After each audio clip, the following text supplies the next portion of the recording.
Were you part of the EminiFX Ponzi scheme? Well, good news. Of course, while there are bad news, we also expect good news, and the good news is oftentimes sweeter. Well, if you were part of the platform, maybe you just attained justice. How? Why do I say so? Because a whole whooping 3,658 BTC has been recovered from the system with relations to EminiFX. Well, let's do this digging together.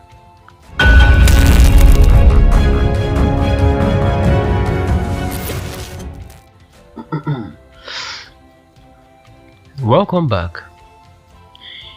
It is reported that the EminiFX receiver has recovered 3,658 BTC from the payment processor CoinPayments, and following an approved turnover agreement application filed on November 15, it was noted that CoinPayments transferred that amount 3,658.33264986 BTC to the EminiFX receiver on November 20th. Now, it might interest you to know that currently 3,658 BTC is amounting up to some $59.2 million. Just imagine this. It is reported that the same amount had a street value of about $107 million back in May. True, the value of the currency really crashed down during this period of times. It is not a surprise to us, but even at that, the value is still super huge. Even a blind can tell. Okay, so the EminiFX receiver, SEC and Eddie Andrexandre all consented to the clawback.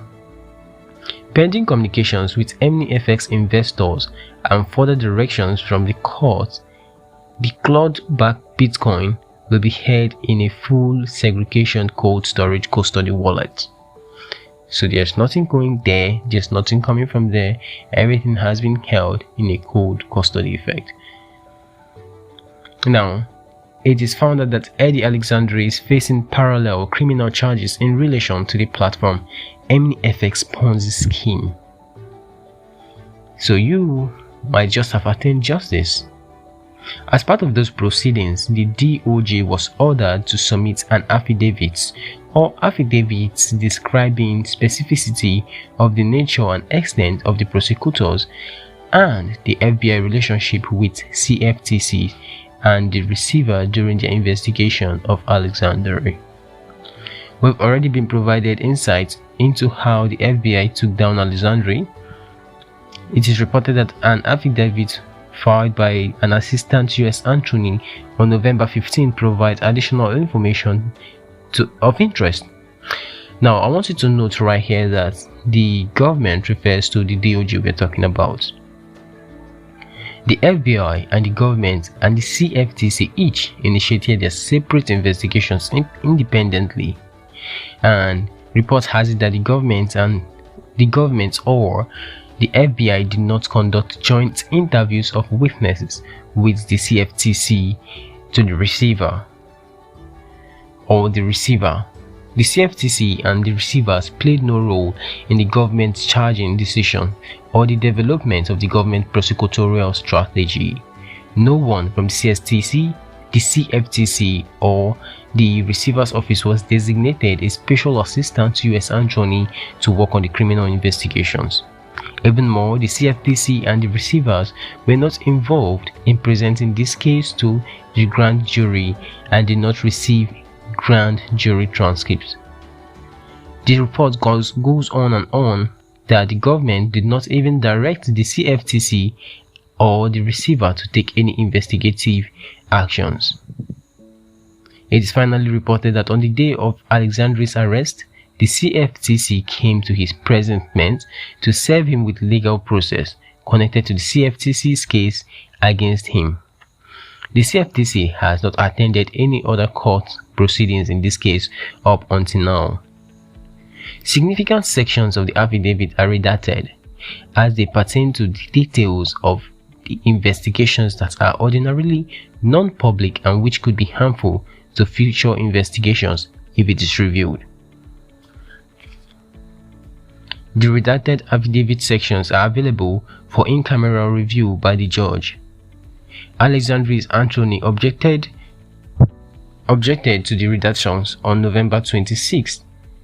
The DOJ responded later the same day, asserting that the defendant seeks detailed and highly specific information concerning the communications between the government and the CFTC. Specifically, the redacted information contains detailed information about the government's strategic decisions throughout the investigation, including efforts to gather evidence and to ensure that the defendant did not flee from prosecution. The timing of the government's investigation, what was shared with the grand jury, and the information about the grand jury requests that were issued by the government. The defendant is not entitled to such information absent a preliminary showing of bad faith. Report goes on and on, but a decision on the matter remains pending. Alexandre is otherwise scheduled to face trial in March 2023. Until March 2023, when the trial is faced, more of EminiFX is going to be released to you. Until then, I'll see you. Continue investing wisely and stay on the safe side of every investment by simply subscribing and watching our videos. Subscribe.